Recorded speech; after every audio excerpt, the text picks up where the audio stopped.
Hi friends, welcome back to our channel. ഇന്ന് നമ്മൾ നോക്കുന്നത് 8th സ്റ്റാൻഡേർഡിലെ 2023-24 അധ്യയന വർഷത്തെ അടിസ്ഥാന പാഠാവലി സെക്കൻഡ് ടൈം എക്സാമിൻ്റെ ക്വസ്റ്റ്യൻ പേപ്പറാണ്. ഓക്കെ, നമുക്ക് ഓരോ ചോദ്യങ്ങളായി നോക്കാം. 1 മുതൽ 5 വരെ ചോദ്യങ്ങളിൽ 4 എണ്ണത്തിന് ഉത്തരം എഴുതുക, 1 സ്കോർ വീതം എന്നാണ് പറഞ്ഞിട്ടുള്ളത്. ഓക്കെ, ഒന്നാമത്തെ ചോദ്യം, 2 മത്സ്യങ്ങളെ ബുദ്ധൻ്റെ സ്പർശനമേറ്റ് ഞാൻ ചിരഞ്ജീവിയായി. ചിരഞ്ജീവിയായത് ആരാണ്? അതെ, തവളയാണല്ലോ. ആരാണ് ചിരഞ്ജീവിയായത്? തവള. ദെൻ ആൻസർ എന്താണ് എഴുതേണ്ടത്? തവള. കൂട്ടുകാർ തവള തന്നെയല്ലേ എഴുതിയിട്ടുള്ളത്? ഓക്കെ. ദെൻ സെക്കൻഡ് ക്വസ്റ്റ്യൻ, പട്ടു കിട്ടുമ്പോഴും സന്തോഷമാവില്ലവനൊട്ടും പണം കൂടെ മുമ്പേ നിനക്കയാൽ. ഈ വരികളിൽ പ്രകടമാകുന്ന മനുഷ്യ സ്വഭാവം ഏതാണ്? അതെ, ആർത്തിയാണല്ലേ. എന്താണ് ആൻസർ? ആർത്തി. ദെൻ മാതൃക പോലെ എഴുതാം. വന്ന കുട്ടി, കുട്ടി വന്നു. കണ്ട കാഴ്ച നമുക്ക് എങ്ങനെ എഴുതാം? കാഴ്ച കണ്ടു. എന്താണ്? കാഴ്ച കണ്ടു. ദെൻ പാടുപെട്ട് ജോലി ചെയ്യാതെ നീ എടുത്താൽ മാമ്പഴം ഉടൻ കല്ല്.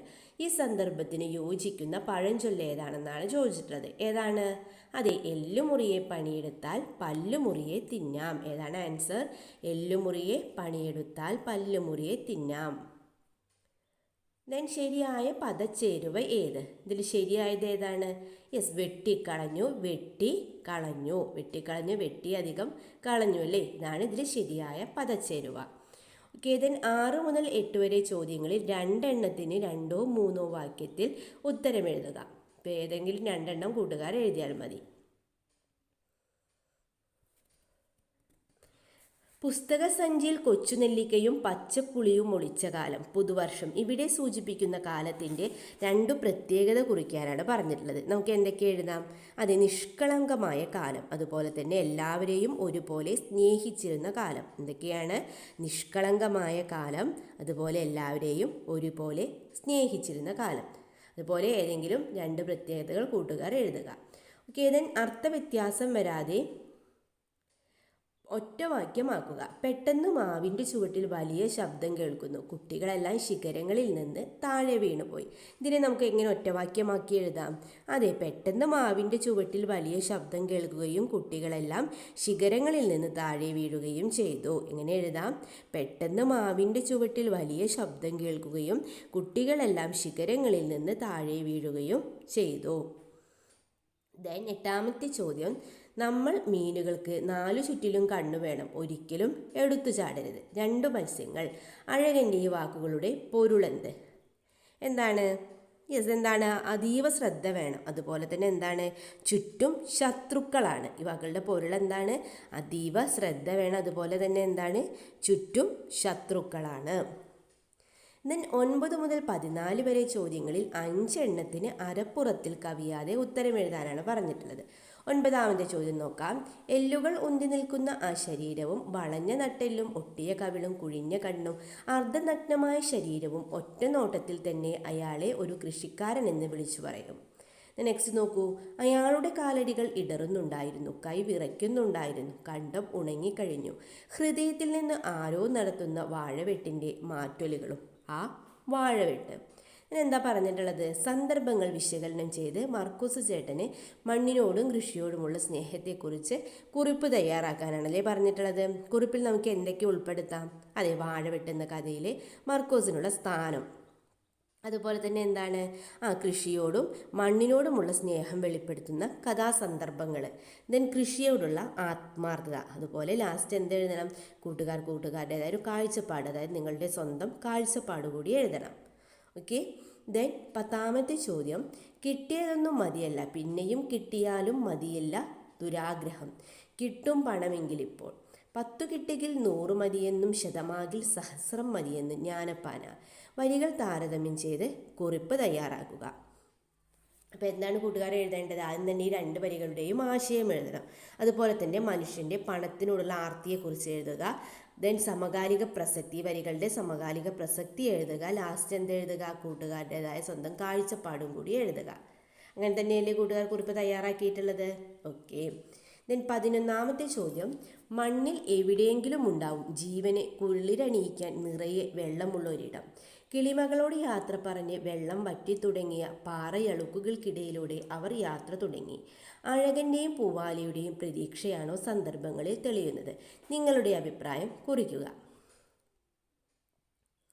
അപ്പോൾ എന്തൊക്കെയാണ് അഭിപ്രായക്കുറിപ്പിൽ നമ്മൾ എഴുതേണ്ടത്? അതെ, രണ്ട് മത്സ്യങ്ങൾ എന്ന കഥയിലെ അഴകൻ്റെയും പൂവാലയുടെയും അവസ്ഥയ്ക്ക് കാരണമായ കഥാസന്ദർഭങ്ങൾ എഴുതണം. അതുപോലെ തന്നെ പ്രകൃതിയിൽ മനുഷ്യൻ്റെ കടന്നുകയറ്റത്തെക്കുറിച്ച് എഴുതാം. അതുപോലെ കാലിക പ്രസക്തിയും അതുപോലെ ലാസ്റ്റ് എന്ത് ചെയ്യുക, കൂട്ടുകാരുടെ അഭിപ്രായം കൂടിയും അതിൽ എഴുതുക. ഓക്കെ, ദെൻ നെക്സ്റ്റ് ക്വസ്റ്റ്യൻ നോക്കാം. ഇനി മാമ്പഴം, ഇത് തേൻകനി, വിയർപ്പിൻ കനി. തേൻകനിയെ വിയർപ്പിൻ കനി എന്ന് വിശേഷിപ്പിച്ചതിൻ്റെ പൊരുൾ വിശകലനം ചെയ്ത് കുറിപ്പ് തയ്യാറാക്കുക. തേൻകനി എന്ന നാടകത്തിലെ ആശയം നമ്മൾ ഈ കുറിപ്പിൽ ഉൾപ്പെടുത്തണം. പിന്നെ എന്തൊക്കെയാണ് എഴുതേണ്ടത്? അധ്വാനത്തിൻ്റെ മഹത്വം, കഥാസന്ദർഭങ്ങൾ, അതുപോലെ നിങ്ങളുടേതായ ഒരു കാഴ്ചപ്പാടും കൂടി എഴുതുക. ഓക്കെ, ദെൻ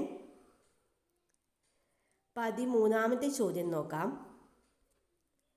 പട്ടു കിട്ടുമ്പോഴും സന്തോഷമില്ലവനൊട്ടും പണം കൂടെ മുമ്പേ നിനക്കിയാൽ, വീരവാളിച്ചേല കിട്ടിയെന്നാകിലോ പോരാ തരിവള കിട്ടുവാനാഗ്രഹം, കിട്ടും പണമെങ്കിൽ ഇപ്പോൾ. കുറിക്കുകൊള്ളുന്ന സാമൂഹിക വിമർശനമാണോ ഈ വരികളിൽ ആവിഷ്കരിച്ചിട്ടുള്ളത്? വിശകലനം ചെയ്ത് പ്രതികരണക്കുറിപ്പ് തയ്യാറാക്കാനാണ് നമ്മളോട് പറഞ്ഞിട്ടുള്ളത്. പ്രതികരണക്കുറിപ്പിൽ നമ്മൾ എന്തൊക്കെ ഉൾപ്പെടുത്തണം? അതേ, കവിതയിലെ സാമൂഹിക വിമർശനം, അതുപോലെ കുഞ്ചൻ നമ്പ്യാർ എന്ന കവിയെ പരാമർശിച്ച് എഴുതണം. ദെൻ സമകാലിക പ്രാധാന്യം എഴുതണം. അതുപോലെ ലാസ്റ്റ് എന്ത് ചെയ്യുക, കൂട്ടുകാരുടെ സ്വന്തം കാഴ്ചപ്പാടും കൂടി എഴുതുക. ഓക്കെ, ദെൻ 14ാമത്തെ ചോദ്യം. ഭദ്രൻ, ഈ ഔഷധ ചെടിക്ക് ചുറ്റും കൂർത്ത മുനയുള്ള മുള്ളുകൾ, ഞാൻ അതിനു മീതെ ചാടി ഉരുണ്ടു വീണു. വനഗായകൻ, മിടുക്കൻ, കൂട്ടുകാർക്ക് വേണ്ടിയല്ലേ? കൊള്ളാം. ഭദ്രൻ, അതെ, ഈ രക്തം പൊടിഞ്ഞ വേദന പോലും ഞാൻ അറിഞ്ഞില്ല. കൂട്ടുകാർക്ക് വേണ്ടി എന്തു വേദനയും സഹിക്കാൻ തയ്യാറാകുന്ന ഭദ്രനെയാണ് ഇവിടെ കാണുന്നത്. സൗഹൃദത്തിൻ്റെ സ്വാധീനം ഭദ്രനിലുണ്ടാക്കിയ മാറ്റത്തെക്കുറിച്ച് കുറിപ്പ് തയ്യാറാക്കുക. കുറിപ്പിൽ നമ്മൾ എന്തൊക്കെയാണ് ഉൾപ്പെടുത്തേണ്ടത്? അതെ, ഭദ്രൻ എന്ന കഥാപാത്രം നാടകത്തിലുള്ള സ്ഥാനം എഴുതണം. അതുപോലെ തന്നെ കഥാപാത്ര സവിശേഷതകൾ എഴുതണം. അവസാനം ഭദ്രനുണ്ടായ തിരിച്ചറിവ്, അതുപോലെ തന്നെ സൗഹൃദത്തിൻ്റെ പ്രാധാന്യം എന്നിവയെക്കുറിച്ചൊക്കെ എഴുതണം. എന്നിട്ട് ലാസ്റ്റ് എന്ത് ചെയ്യുക, കൂട്ടുകാരുടേതായ അഭിപ്രായം കൂടി ഇതിൽ ഉൾപ്പെടുത്തുക. ഓക്കെ,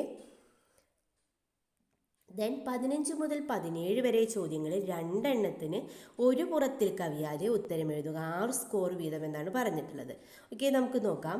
വെട്ടിയ കുറ്റിമേൽ ചാഞ്ഞിരുന്നാർദ്രമായി ഒറ്റച്ചിറകിൻ്റെ താളമോടെ ഒരു പാട്ട് വീണ്ടും തെളിഞ്ഞു പാടുന്നിത ചിറകൊടിഞ്ഞുള്ളൊരു കാട്ടുപക്ഷി. ഒരു പാട്ട് പിന്നെയും.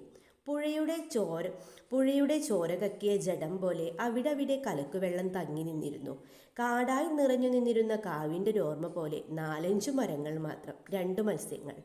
മുകളിൽ കൊടുത്തിരിക്കുന്ന കാവ്യഭാഗവും പാഠസന്ദർഭങ്ങളും വിശകലനം ചെയ്ത് പരിസ്ഥിതി സംരക്ഷണവും വിദ്യാർത്ഥിനികളും എന്ന വിഷയത്തിൽ പ്രസംഗം തയ്യാറാക്കുക. കൂട്ടുകാർ എഴുതിയിട്ടുണ്ടല്ലോ. ഓക്കെ, ദെൻ 16ാമത്തെ ചോദ്യം. ഞാൻ കയറിപ്പറിച്ചാൽ എനിക്കേ പഴം കിട്ടൂ, നിങ്ങൾ എടുക്കുമ്പോൾ അത് കല്ലായി തീരും. വേല ചെയ്യണം, വിയർക്കണം. അമ്മ വഴക്കു പറയാതെ, അച്ഛൻ പിണങ്ങാതെ, അമ്മൂമ്മ കോപിക്കാതെ ഞാൻ എല്ലാവരുടെയും വീട്ടുപടിക്കൽ വരെ കൊണ്ടാക്കാം. തേൻകനി. സന്ദർഭവും നാടകവും പരിഗണിച്ച് വനഗായകൻ എന്ന കഥാപാത്രത്തെ നിരൂപണം ചെയ്യുക. എന്തൊക്കെയാണ് നിരൂപണത്തിൽ നമ്മൾ എഴുതേണ്ടത്? അതെ, തേൻകനി എന്ന നാടകത്തിൽ വനഗായകനുള്ള സ്ഥാനം എഴുതണം. അതുപോലെ തന്നെ വനഗായകൻ കുട്ടികളെ പഠിപ്പിച്ച പാഠം, അതുപോലെ അധ്വാനിച്ചു തിന്നതിലെ മാധുര്യം, കഥാപാത്രത്തിനുള്ള സമകാലിക പ്രസക്തി, ദെൻ ലാസ്റ്റ് കൂട്ടുകാരുടെ സ്വന്തം കാഴ്ചപ്പാടും കൂടി എഴുതുക. ഓക്കെ, ദെൻ ലാസ്റ്റ് ക്വസ്റ്റ്യൻ നോക്കാം. കിട്ടും പണമെങ്കിൽ ഇപ്പോൾ മനുഷ്യർക്ക് ദുഷ്ടത കാട്ടുവാൻ ഒട്ടും മടിയില്ല. പാരിൽ ഓരോ ജനം ദ്രവ്യമുണ്ടാക്കുവാൻ ഓരോരോ വിദ്യകൾ കാട്ടുന്നു സന്തതം. കിട്ടും പണമെങ്കിൽ ഇപ്പോൾ. ആഡംബര ജീവിതം സ്വപ്നം കണ്ട് ജീവിതം ദുരിതപൂർണമാക്കുന്നവർ ഇന്ന് കൂടി വരികയാണോ? പ്രസ്താവനയും വരികളും വിശകലനം ചെയ്ത് അതിമോഹം ആപത്ത് എന്ന വിഷയത്തിൽ ഉപന്യാസം തയ്യാറാക്കുക. അപ്പോൾ ഉപന്യാസം എങ്ങനെയാണ് എഴുതേണ്ടത്? ഉപന്യാസത്തിന് എന്താണ്, ഒരു ആമുഖം വേണമല്ലേ? ഇതിനെന്താണ്, അത്യാർത്ഥി കൊണ്ടുണ്ടാകുന്ന ദൂഷ്യഫലങ്ങളെക്കുറിച്ച് നമ്മൾ എഴുതണം. അതുപോലെ തന്നെ ആർഭാടങ്ങൾ ഒഴിവാക്കി ലളിതമായി ജീവിക്കേണ്ടതിൻ്റെ ആവശ്യകതയെക്കുറിച്ച് എഴുതണം. ദെൻ സമകാലിക ഉദാഹരണങ്ങൾ കൂട്ടുകാർക്ക് ഈ ഉപന്യാസത്തിൽ ഉൾക്കൊള്ളിക്കാം. അതുപോലെ മാനവിക മൂല്യങ്ങൾ മുറുകെ പിടിക്കേണ്ടതിൻ്റെ ആവശ്യകത, അതുപോലെ സ്വന്തം കാഴ്ചപ്പാടും കൂടി ഉൾപ്പെടുത്തി എന്ത് ചെയ്യുക, ഉപന്യാസം തയ്യാറാക്കുക. അതുപോലൊക്കെ തന്നെയല്ലേ കൂട്ടുകാർ എഴുതിയിട്ടുള്ളത്. ഓക്കെ കൂട്ടുകാരെ, അങ്ങനെ ക്വസ്റ്റ്യൻ പേപ്പറിൽ എല്ലാ ക്വസ്റ്റ്യൻസും നമ്മൾ ഡിസ്കസ് ചെയ്ത് കഴിഞ്ഞു. നിങ്ങൾക്ക് വീഡിയോ യൂസ്ഫുള്ളായി തോന്നുകയാണെങ്കിൽ തീർച്ചയായും ലൈക്ക് ചെയ്യുക, കമൻറ്റ് ചെയ്യുക. ഇതുവരെ ഞങ്ങളുടെ ചാനൽ സബ്സ്ക്രൈബ് ചെയ്യാത്ത കൂട്ടുകാരുണ്ടെങ്കിൽ തീർച്ചയായും സബ്സ്ക്രൈബ് ചെയ്യുക. ഓക്കെ, നമുക്ക് മറ്റൊരു വീഡിയോയുമായി വീണ്ടും കണ്ടുമുട്ടാം. Okay, by.